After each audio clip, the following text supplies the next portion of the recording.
नमस्कार। नमस्कार। शोमरतुड़ी एनालिसिस में आपका स्वागत है। अभी अभी जो है, अब तो चर्चा से बाहर हो गया, बिहार के रिजल्ट आए विधानसभा चुनाव के, और सबने देखा है कि एनडीए को जो है प्रचंड जीत मिली है, अनएक्सपेक्टेड। हालांकि एनडीए को पहले भी ऐसी जीत मिली थी 2010 के चुनाव में या कहाँ, लेकिन उसके बाद जो है ये उम्मीदों के विपरीत जो है मिली। भले ही कोई कुछ भी कहे, जैसे कांग्रेस का एक दुष्प्रचार चल रहा है कि ये जो जीत जो मिली है वो उस वजह से मिली है, एसआईआर की वजह से या वोट चोरी की वजह से। हालांकि जिनके बारे में वो कह रहे हैं उनमें से किसी ने भी शिकायत नहीं करी 65 लाख में से कि हमारा वोट नहीं पड़ा या मतलब हमारा वोट था नहीं। तो उनका प्रोपेगेंडा है, ये उनके मालिकों का वो है, जो उनका फेलियर मालिक है मिस्टर फेल, उसको बचाने के लिए ये सब चल रहा है। लेकिन बात क्या है कि आज भी बिहार सबसे पिछड़े राज्यों में एक है, बल्कि सबसे पिछड़ा राज्य ही है। और क्योंकि इस पिछड़े राज्य होने का के पीछे एक कारण और है। एक मुख्य कारण क्या था, मैं और भी कारण है वो भी मैं आपको बता दूंगा, लेकिन जो मुख्य जो कारण था वो था लॉ एंड ऑर्डर की समस्या। आप सारा भारत इस बात को जानता है कि जो लालू का राज था, लालू यादव का, वो जो है जंगल राज था। अब आप ये कहेंगे कि साहब ये ठीक है जंगल राज था, लेकिन पिछले 20 साल से तो नीतीश कुमार ही कर रहे राज, क्यों नहीं बढ़ा? क्या है कि इस बीच जो है काफी कुछ चेंज हुआ। पिछले 10 साल के अंतर्गत बहुत कुछ बढ़ा है। बिहार की प्रगति पहले के मुकाबले बहुत हुई है। नीतीश कुमार एक ऐसे नेता के रूप में है जो ईमानदारी के प्रतीक हैं, जैसे कि माना मोदी जी है या शाह है या बीजेपी के जितने अधिकतर लोग जो है ईमानदार है, वैसे ही नीतीश कुमार के बारे में ये बात कही जा सकती है और ये बात सत्य है। और चुनाव के परिणाम इस बात को साबित करते हैं कि नीतीश का कोई मुकाबला नहीं है। तो फिर जो है क्यों नहीं बिहार जो है पिछले राज्य से की श्रेणी से हट करके आगे अग्रणी राज्यों में आया, आर्थिक रूप से क्यों नहीं उसकी हुई? देखिए क्या है कि पिछले 10 सालों में, क्योंकि कंपैरेटिवली देश में कई राज्यों ने प्रगति करी है और उस हिसाब से बिहार ने भी कदम पे कदम रखा। जो अगर आप पिछले के 10 वर्षों के उसमें देखेंगे तो बहुत प्रगति करी है।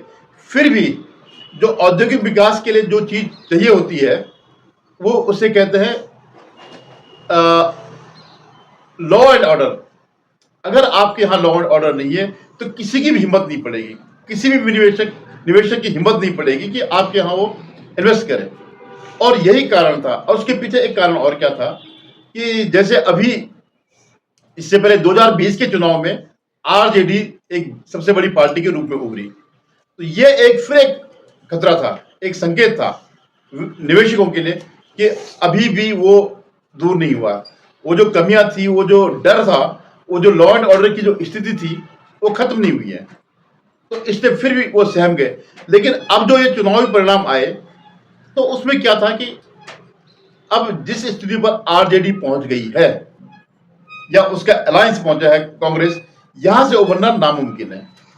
अब निवेशक जो है बड़े उससे कॉन्फिडेंस से यहां निवेश कर सकते हैं। और जब डबल इंजन की सरकार है, हालांकि डबल इंजन की सरकार कई बार रही है, लेकिन इस समय जो है वो दोनों मिलकर के प्रतिबद्ध है ताकि ये शक्तियां दोबारा ना आए, ताकि इस राज्य का डेवलपमेंट हो।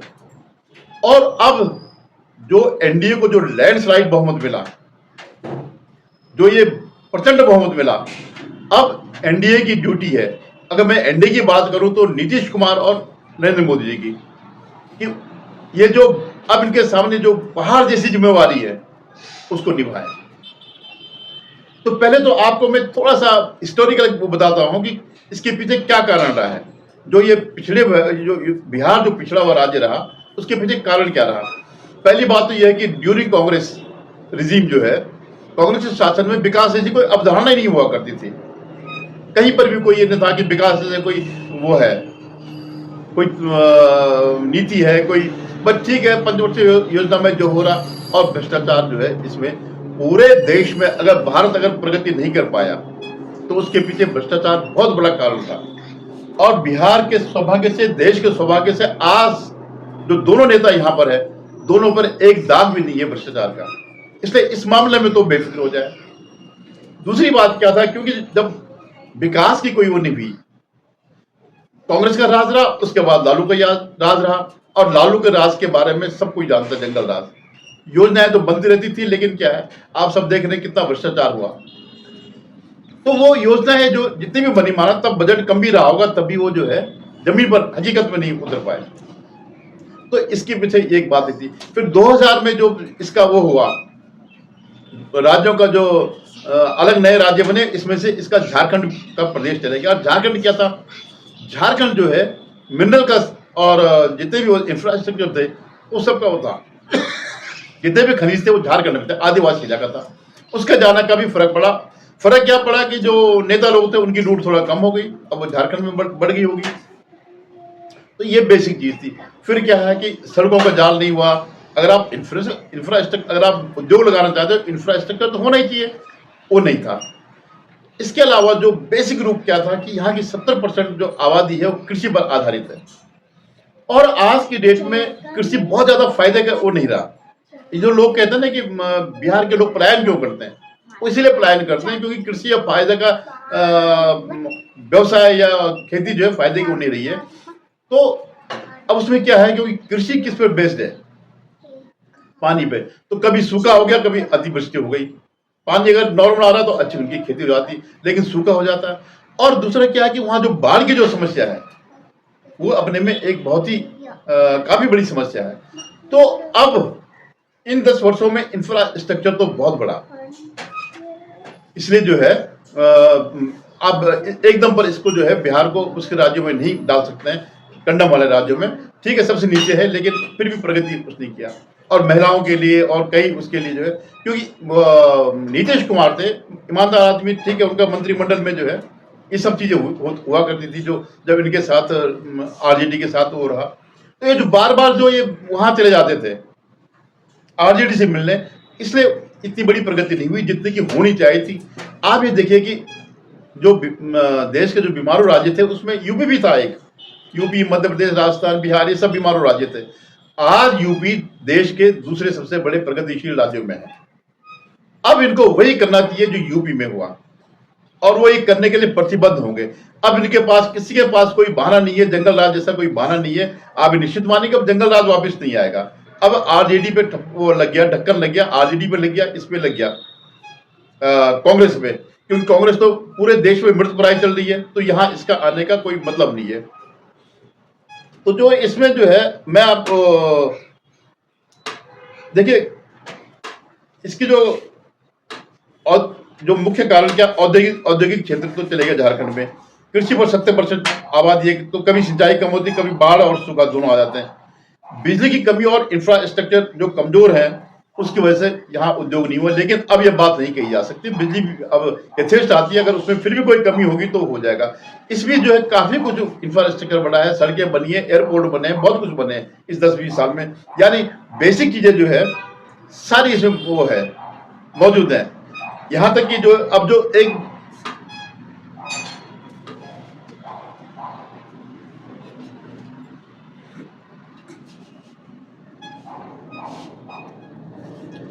तो जो बेसिक इंफ्रास्ट्रक्चर चाहिए होगा वो काफी कुछ हो गया है। अब इसमें कोई ज्यादा समस्या वाली बात नहीं है। और एक और कारण क्या था, राजनीतिक अस्थिरता। कोई भी जो है सामान्यतः कोई भी चीफ मिनिस्टर 5 साल पूरे नहीं करता। कांग्रेस में तो एक परंपरा ही थी कि इसकी टांग की, उसकी टांग की, कुछ दिन इसको रखो, कुछ दिन उसको रखो मुख्यमंत्री के रूप में, क्योंकि वहां विकास वाली अवधारणा नहीं होती। वहां ये होता था कि किस तरह संतुलन बनाए रखना चाहिए, कोई इतना मजबूत भी ना हो जाए कि हाईकमान के लिए खतरा बन जाए। तो ये सब उनके यहाँ चलता है। तो अगर राजनीतिक स्थिरता नहीं है तो कोई मुख्यमंत्री अगर काम करना भी चाहता हो तो कर नहीं पाएगा। फिर पलायन तो था ही था, क्योंकि जब आपके घर में काम नहीं होगा तो पलायन होगा ही होगा। फिर एक और चीज है, यहाँ बड़े बड़े शहर नहीं है, यहाँ पटना के अलावा कोई शहर नहीं है। और जैसे बड़े बड़े कई राज्यों में है जहाँ की इसकी संभावना, जैसे माना यूपी में ही है, नोएडा है, कानपुर है, ऐसे कई है। नोएडा को तो एक बड़ा काफी डेवलप हो गया। और इस बीच उन्होंने जो किया नीतीश जी ने फूड प्रोसेसिंग का, क्योंकि ये खाद्यान्न वाला हो रहा है, इनका कृषि पर हो रहा है, तो फूड प्रोसेसिंग पर उन्होंने ध्यान दिया और इसको एक इंडस्ट्री के रूप में डेवलप किया जा सकता है। और अभी जैसे आपने इस बीच देखा होगा, मखाने के बारे में बड़ी बात है। मखाना एक जो है काफी महंगा और बड़ा सुपर फूड है आज की डेट में। पता नहीं पहले मैं नहीं जानता, लेकिन आज की डेट में मखाना एक बहुत सुपर फूड है। तो इसका बोर्ड बन गया, सब कुछ इस पर हो गया। तो ये सब चीजें हैं, बिजली में भी आ गया। अब क्या है कि जो कुछ यहाँ वो भी है पर्यटन। आज बिहार में जो है पर्यटन एक बहुत अच्छा रूप ले सकता है। जैसे बोध गया हो गया, नालंदा हो गया, वैशाली हो गया, ये सब डेवलप हुए इस बीच। तो इसको एक उसके रूप में दिया जा सकता है। देखिए, पर्यटन का मतलब ये नहीं है कि एक आप मंदिर के चले गए आप, या कोई धार्मिक है वहां आपने चले गए। उसके साथ ही जो और चीज जुड़े होती है, जैसे आप ये देखिए अयोध्या, राम मंदिर की वजह से अयोध्या में बहुत विकास हुआ, या जो काशी विश्वनाथ में जो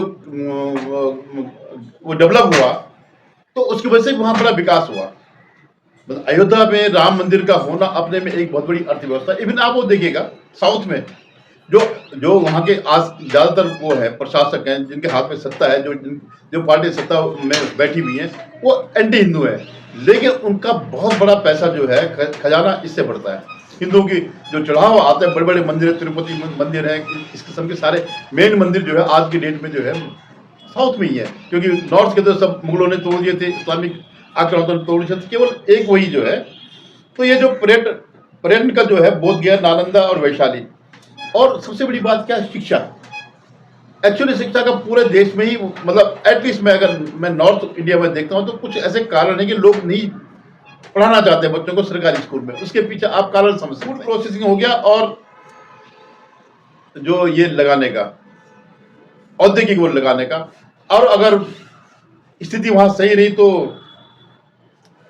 जो आईटी फर्म्स, आज के जमाने में आईटी फर्म्स है, यूनिवर्सिटी वहां पटना यूनिवर्सिटी है, नालंदा यूनिवर्सिटी है, काफी यूनिवर्सिटी है। नालंदा यूनिवर्सिटी मेरे ख्याल है नोबेल प्राइज विनर, तो वो इसके चांसलर बनाए थे, लेकिन वो वहीं रहते में रहते थे और वहीं से पढ़ाते थे। और उनका ज्यादातर स्टाफ, उनकी बेटी, जिसमें मनमोहन सिंह की बेटी भी प्रोफेसर बन रही थी, तो ये खाली एक आडम्बर जैसा था।